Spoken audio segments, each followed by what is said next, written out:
Bana abaana abawulumula amamotoka ag'ebbeeyi mu Uganda ya leero bagajjawa. Oli musiru tolina amagezi. Abantu bajja babuuza ebibuuzo ebirimu amagezi ojjododoleka n'ebibuuzo ebitali mu magezi ng'ebyo.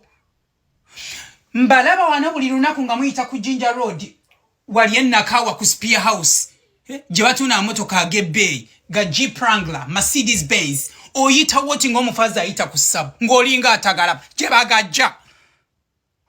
Abaana batindiga eggeno ne bagenda e Dubai, ne bagenda e Germany, ne bagenda e Japan. Gye bajja amamotoka ago. Abasinga bajja ne Great Britain. Ne bagulawo amamotoka. Gye bagajja. Gye bajja amamotoka ago. Ate ne tubeerawo n'abaana bamufuna mpola. Abaagala okuvuga emmotoka ez'obuyonjo gamba nga Harrier ngezo, bipajero ng'ebyo biprade bigenda biggwako ebyo. Bondi zijjudde muyitako mpite. Mulekerawo okubuuza ebibuuzo ebitali mu mulamwa bannange. Gye bagula amamotoka.